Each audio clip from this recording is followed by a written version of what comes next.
क्या था? औरंगजेब का मतलब क्या है? औरंग तो हटा दीजिए उस जेब में से, औरंगजेब में से औरंगाबाद हटा दीजिए। मसला है जेब का। आपकी जेब पे डाका पड़ने वाला, आपको पता है 2 अप्रैल से जो है टैरिफ लगा दिया गया अमेरिका द्वारा। उसकी वजह से सारी हमारी भारत की जो चीज़ें हैं वो महंगी हो जाएंगी। जो साफ कहता हूँ जी, मैं सारी जनता से अपील करता हूँ, तमाम लोग आज भर भर के गालियाँ दो। औरंगजेब गधा था, औरंगजेब कमीना था, औरंगजेब कुत्ता था, औरंगजेब हरामी था, औरंगजेब नालायक था, औरंगजेब क्रूर था। अब क्या कल सुबह 44 रुपये किलो वाला बिकने वाला आटा सुबह 4 रुपये किलो हो जाएगा? हो जाएगा क्या? 100 रुपये लीटर बिकने वाला पेट्रोल कल सुबह 70 रुपये हो जाएगा या 65 रुपये हो जाएगा? हो जाएगा। सब्जियां जो है, दालें आज जो 160 रुपये, 170 रुपये, 280 रुपये दाल बिकने वाली, कल को क्या है वो 100 रुपये किलो हो जाएंगी? हो जाएगा ना। औरंगजेब नालायक था, गधा था, क्रूर शासक था, बहुत अत्याचार करे, अत्याचारी शासक था। मैं रोज उसकी भर भर के उसको मैं गालियाँ दूंगा, 24 घंटे गालियाँ दूंगा। उन 24 घंटे गालियाँ देने के बाद भारत में का जो भुखमरी सूचकांक है 111वें नंबर पर आज चल रहा है, क्या वो 0 पे आ जाएगा? आप जा रहे हैं 350 साल पहले, औरंगजेब ने ऐसा करा, औरंगजेब ने वैसा करा, औरंगजेब ने ये करा, औरंगजेब ने वो करा। तो भाई करा था, वक्त काल था, खंड था, कर लिया। उसके बाद औरंगजेब का शासनकाल खत्म हो गया, मुगलों का शासनकाल बहादुर शाह जफर के बाद 1857 के बाद अंग्रेजों ने भी तो 200 साल हमारी ऐसी करी। अंग्रेजों ने तो 200 साल में कोल्लू का बैल बना के रखा, कोल्लू में पेला में हमारे को काला, हमारे स्वतंत्रता सेनानियों को जो काला पानी भेजा, फांसी चढ़ाई, गोलियां चलाई। जनरल डायर ने जलियांवाला बाग हत्याकांड को अंजाम दिया, उसके लिए कोई आवाज़ नहीं खुलेगी कि जनरल डायर क्रूर था, कभी आवाज़ नहीं निकलेगी।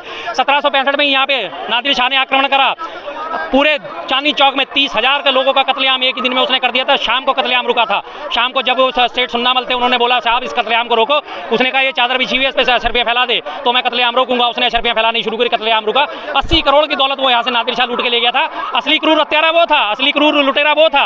उसके बारे में कभी आवाज़ नहीं खुलेगी इनकी, जानते ही नहीं उसके बारे में। तो इसे तो चुपचाप घोल के पी के बैठे हुए, कोई नहीं बोलेंगे। अहमद शाह अब्दाली आया, लगातार आक्रमण करे, उसके बारे में कभी कोई आवाज़ नहीं निकलेगी।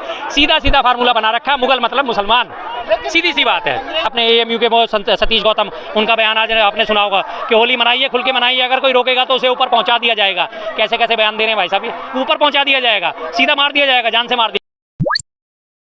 नफरत की राजनीति क्या संदेश दे रही है? नफरत की राजनीति नफरत का संदेश दे रही है। और इन्होंने काम क्या है? बीजेपी मतलब भारत जलाओ पार्टी, बेहद झूठी पार्टी, सीधी सी बात है। इनका काम ही क्या है? यही काम है इनका, लगातार नफरत फैलाना, नफरत फैलाना, नफरत फैलाना। त्यौहार आने शुरू हुए नहीं है और इन्होंने अपनी नफरत फैलानी शुरू कर दी है। आपका इशारा उसी तरफ है ना, यूपी के 2 घटनाओं की तरफ। बिल्कुल उनकी तरफ है। हाँ जी, तो बस यही हो सकता है। और इनके अलावा इनके पास कुछ है नहीं, दिखाने के लिए कुछ नहीं, करने के लिए कुछ नहीं, विकास के नाम पे कुछ नहीं। विकास के नाम पे इनके पास क्या है? धार्मिक अंध, धार्मिक भांग पिला दिए लोगों को और मस्त कर दिया, धार्मिक अफीम चटा दी है बस। जो भारतीय नागरिक आए अमेरिका से, हाँ जी, तो उनको देना चाहिए था, लेकिन मामला चला गया औरंगजेब पर। यही होना था, और करना क्या था? औरंगजेब का मतलब क्या है? औरंग तो हटा दीजिए उस जेब में से, औरंगजेब में से औरंगाबाद हटा दीजिए। मसला है जेब का। आपकी जेब पे डाका पड़ने वाला, आपको पता है 2 अप्रैल से जो है टैरिफ लगा दिया गया अमेरिका द्वारा। उसकी वजह से सारी हमारी भारत की जो चीज़ें हैं वो महंगी हो जाएंगी। जो इंपोर्ट होती हैं, तमाम जो है कच्चा मटेरियल इंपोर्ट होता है वो महंगा हो जाएगा, क्योंकि टैरिफ लगा दिया गया। उसके बाद अब आपकी जेब कटने की तैयारी शुरू हो गई है। एक नया फरमान आज लागू हो गया है कि अगर आपने सोना गिरवी रख के किसी कंपनी से कोई उधार लिया तो आपको बताना पड़ेगा उस पैसे का आपने किस चीज़ में इस्तेमाल करा। कंपनी की भी ये जिम्मेदारी है। जैसे म्यूचुअल फाइनेंस कंपनी टाइप की कंपनियां होती हैं जो सोने पे गिरवी रख के आपको लोन देती हैं, म्यूचुअल कंपनी को ये जिम्मेदारी होगी कि आपको वो पैसा देने के बाद कंपनी डिटेल दे कि आपने वो पैसा खर्चा कहाँ। और आपकी ईमेल जो है वो एक्सेस करने का आपको अधिकार छीना जा रहा है आपसे। आपकी ईमेल एक्सेस करने का अधिकार इनकम टैक्स अधिकारियों को दिया जा रहा है। आपकी जो है इंस्टाग्राम आपका खंगालने का अधिकार जो है अधिकारियों को दिया जा रहा है। आपकी फेसबुक, आपकी ईमेल्स, आपकी व्हाट्सएप चैट, हर चीज़ को खंगालने का अधिकार जो है अधिकारियों को दिया जा रहा है। आपकी निजता का लगातार हनन करा जा रहा है। आपकी जेब पे डाका पड़ने वाला है और आपकी जेब पे डाका पड़ रहा है। उन्होंने औरंगजेब का मसला नहीं उठाया, उन्होंने औरंग को हटा के जेब का मसला उठाया। इनकी जेब में जो कुछ भी बचा कुछ आया वो भी सब निकाल लो, वो भी सब निचोड़ लो। असली मसला ये है। मतलब अगर चाहे त्योहार का मामला है, औरंगजेब का मामला है, ये रियलिटी नहीं है। प्रिय क्या है यार? एक बात बताओ मुझे, औरंगजेब का 350 साल बाद है कि आज क्या मकसद है उसका मसला उठाने का? क्या मिल जाएगा? मैं साफ कहता हूँ जी, मैं सारी जनता से अपील करता हूँ, तमाम लोग आज भर भर के गालियाँ दो। औरंगजेब गधा था, औरंगजेब कमीना था, औरंगजेब कुत्ता था, औरंगजेब हरामी था, औरंगजेब नालायक था, औरंगजेब क्रूर था। अब क्या कल सुबह 44 रुपये किलो वाला बिकने वाला आटा सुबह 4 रुपये किलो हो जाएगा? हो जाएगा क्या? 100 रुपये लीटर बिकने वाला पेट्रोल कल सुबह 70 रुपये हो जाएगा या 65 रुपये हो जाएगा? हो जाएगा। सब्जियां जो है, दालें आज जो 160 रुपये, 170 रुपये, 280 रुपये दाल बिकने वाली, कल को क्या है वो 100 रुपये किलो हो जाएंगी? हो जाएंगी। मैं वही तो पूछ रहा हूँ ना। औरंगजेब नालायक था, गधा था, क्रूर शासक था, बहुत अत्याचार करे, अत्याचारी शासक था। मैं रोज उसकी भर के उसको मैं गालियाँ दूंगा, 24 घंटे गालियाँ दूंगा। उन 24 घंटे गालियाँ देने के बाद भारत में का जो भुखमरी सूचकांक है 111वें नंबर पर आज चल रहा है, क्या वो 0 पे आ जाएगा? नहीं आएगा ना। हकीकत में काम हमें क्या करना चाहिए, जो वर्तमान परिस्थिति है उनको अपने माकूल बनाने के लिए प्रयास करने चाहिए, उनके लिए ठोस काम करने चाहिए। उनको ठोस काम से हटाने के बदले आप जा रहे हैं 350 साल पहले औरंगजेब ने ऐसा करा, औरंगजेब ने वैसा करा, औरंगजेब ने ये करा, औरंगजेब ने वो करा। तो भाई करा था, वक्त था, काल था, खंड था, कर लिया। उसके बाद औरंगजेब का शासनकाल खत्म हो गया, मुगलों का शासनकाल बहादुर शाह जफर के बाद 1857 के बाद अंग्रेजों ने भी तो 200 साल हमारी ऐसी करी। अंग्रेजों ने तो 200 साल हमें कोल्लू का बैल बना के रखा, कोल्लू में पेला में हमारे को काला, हमारे स्वतंत्रता सेनानियों को जो काला पानी भेजा, फांसी चढ़ाई, गोलियां चलाई, जनरल डायर ने जलियांवाला बाग हत्याकांड को अंजाम दिया। उसके लिए कोई आवाज़ नहीं खुलेगी कि जनरल डायर क्रूर था, कभी आवाज़ नहीं निकलेगी। 1765 में यहाँ पे नादिर शाह ने आक्रमण करा, पूरे चांदनी चौक में 30,000 के लोगों का कत्लेआम एक ही दिन में उसने कर दिया था। शाम को कत्लेआम रुका था। शाम को जब वो सेठ सुन्नामल थे, उन्होंने बोला साहब इस कत्लेआम को रोको, उसने कहा ये चादर बिछी हुई है, इस पर अशरफियाँ फैला दे तो मैं कत्लेआम रोकूंगा। उसने अशरफियाँ फैलानी शुरू करी, कत्लेआम रुका। 80 करोड़ की दौलत वो यहाँ से नादिर शाह लूट के ले गया था। असली क्रूर हत्यारा वो था, असली क्रूर लुटेरा वो था। उसके बारे में कभी आवाज़ नहीं खुलेगी इनकी, जानते ही नहीं उसके बारे में, तो इसे तो चुपचाप घोल के पी के बैठे हुए, कोई नहीं बोलेंगे। अहमद शाह अब्दाली आया, लगातार आक्रमण करे, उसके बारे में कभी कोई आवाज़ नहीं निकलेगी। सीधा फार्मूला बना रखा, मुगल मतलब मुसलमान, सीधी सी बात है। अंग्रेज तो अमेरिका भी है, अंग्रेजों का देश है। नहीं अमेरिका तो मुस्कुरा के आगे ठीक है जी, अमेरिका तो अंग्रेज है, अंग्रेज जो है अमेरिकन जो दूसरे, अमेरिका भी कभी इसी ब्रिटेन का गुलाम हुआ करता था, उसे आज से 200 साल पहले आज़ादी मिली। दुनिया पर पॉलिसी तो वही लागू करता है ना आज की डेट में वो है। लेकिन ब्रिटेन जो मैं बात कर रहा था, थोड़ी आपने औरंगजेब की बात करी थी, मैं ब्रिटेन की बात कर रहा था। ब्रिटेन ने हम पे शासन करा, उसके बारे में इन्होंने कब आवाज़ उठाई कि ब्रिटेन की जो है चीज़ों का बहिष्कार करो, या ब्रिटेन ने हमारे साथ गलत करा, या जनरल डायर के गालियाँ देना शुरू करो? कब उसका उनका तो महिमा मंडन करते थे, क्योंकि इनके पूर्वज कौन थे? माफी वीर सावरकर, जिसने 6 बार अंग्रेजों के लिए माफीनामा लिखा, साहब मुझे माफ कर दो तो मैं आजीवन आपका ऋणी रहूंगा, आजीवन मैं क्रांति से किनारा कर लूंगा। और उसकी अपील 6ठी बार में जाकर स्वीकार करते हुए अंग्रेजों ने 60 रुपये महीने की पेंशन मान दी। तो अंग्रेजों के खिलाफ इनकी आवाज़ नहीं निकलती। आवाज़ किनके खिलाफ निकलती है? 350 साल पहले। मैं कहता हूँ 350 साल पुराना गड़ा मुर्दा उखाड़ के आज आपको उसमें से हासिल क्या होता है, ये बता दीजिए सिर्फ। जनता को तो कहीं ना कहीं विश्वास है, वो चाहती है कि जो हिंदू के पर्व है उसमें मुस्लिम शामिल ना हो। अरे सर ये सबसे बड़ा गलत लोग है, ये जो लोग आज इस चीज़ को बढ़ावा दे रहे हैं, ये सबसे बड़ी गलती है। अगर आप किसी भी अच्छी चीज़ का प्रचार प्रसार नहीं करेंगे तो लोगों तक वो चीज़ कैसे पहुंचेगी? हमारा हिंदू धर्म सर्वोपरि, सबसे बढ़िया, सबसे शानदार। लोगों को बताओगे नहीं तो लोग उसमें आएंगे कैसे? बौद्ध धर्म का कौन था? भगवान बुद्ध थे सबसे पहले। बौद्ध धर्म के जो शुरुआत करने वाले वही थे, अकेले थे ना। आज बौद्ध धर्म दुनिया के कितने देशों में फैला हुआ है?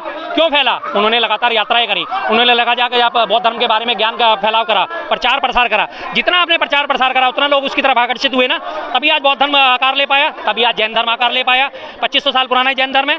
इनके जैन दिगंबर जो पैगंबर हुआ करते थे, जितने भी इनके वो हुआ करते थे, इनके जैन ऋषि मुनि हुआ करते थे, सबने जाके जगह जगह इनका चातुर्मास प्रवास हुआ करते हैं। चातुर्मास प्रवास कहते हैं जो 4 महीने की जो बारिश आती है, वहाँ इनके कैंप लगते हैं, वहाँ जाके अपने जैन धर्म का प्रचार प्रसार करते हैं, तभी तो लोग जैन धर्म के प्रति आकर्षित होते हैं।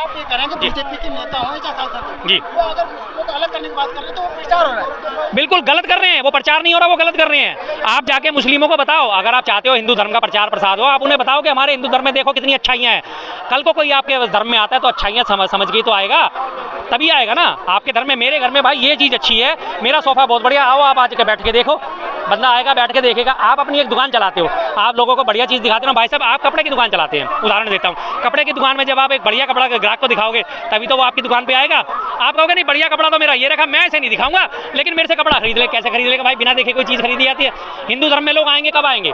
तब आएंगे ना जब हम उसका प्रचार प्रसार करेंगे, जब हम उसकी अच्छाइयाँ लोगों को बताएंगे, जब लोग इसकी तरफ आकर्षित होंगे तभी तो हिंदू धर्म में आएंगे, वरना क्यों आएंगे? हिंदू धर्म से आप लोगों को काटते जा रहे हो। आपकी नजरों में ये सबसे बड़े नुकसान कर रहे हैं हिंदू धर्म का।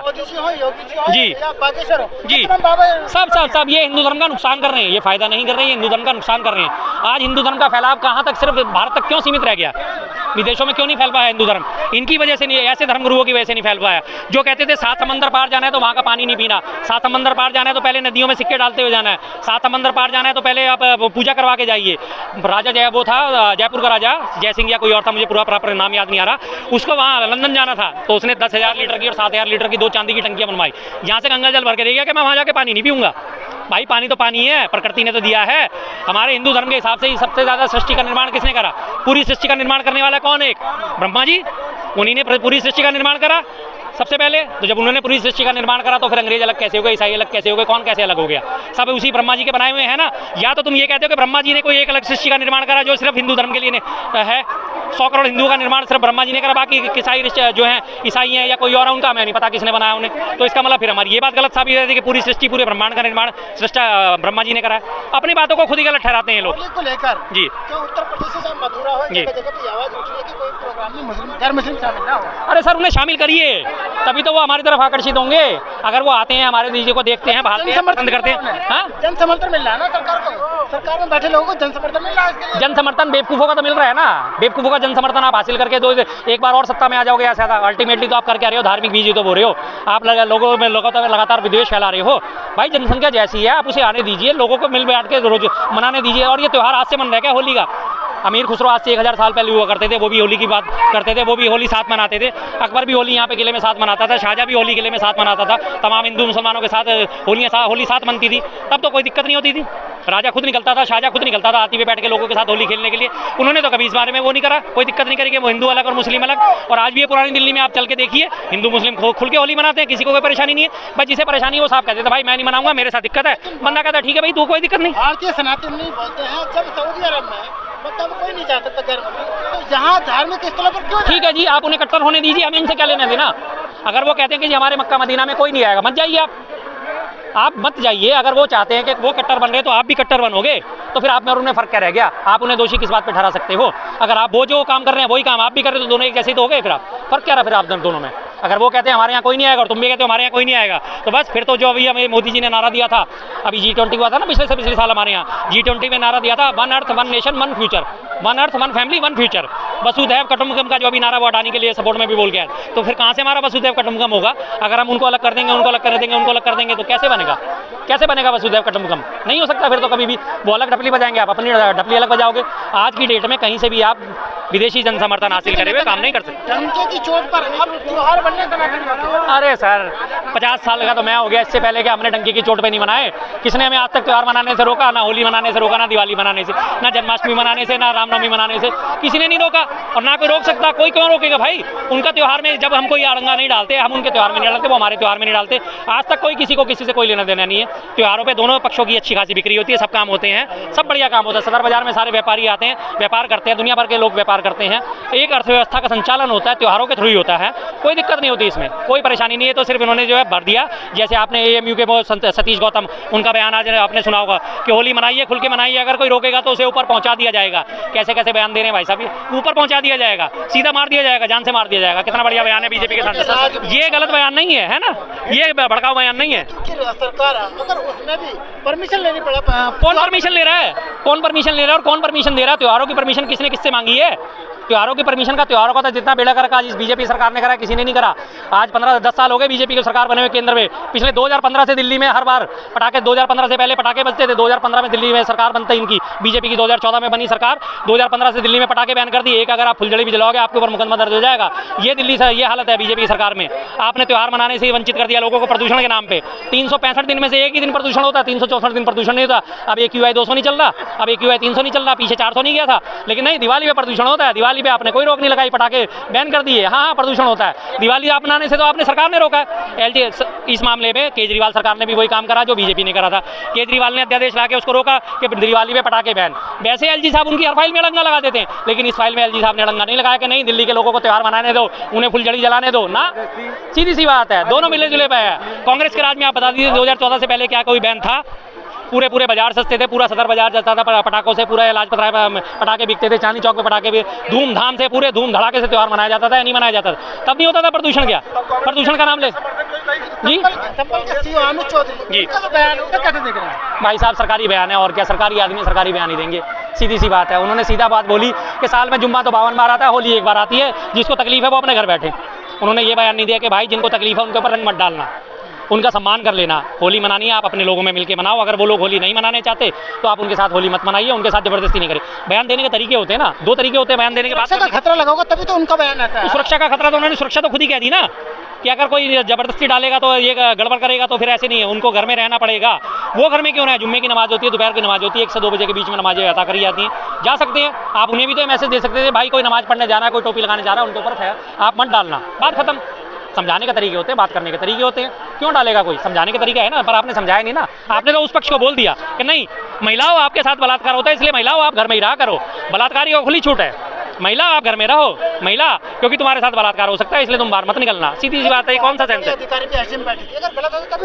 अरे कोई विरोध नहीं करेंगे यार, उन लोगों की दुकानदारी इसी चीज़ से चल रही है, हिंदू मुस्लिम से सारी दुकानदारी चल रही है, वो क्यों विरोध करेंगे इस चीज़ का? जब उनका सारा काम ही हिंदू मुस्लिम पे चल रहा है तो वो क्यों विरोध करेंगे? नहीं विरोध करने वाले को लोग। बहुत बहुत शुक्रिया।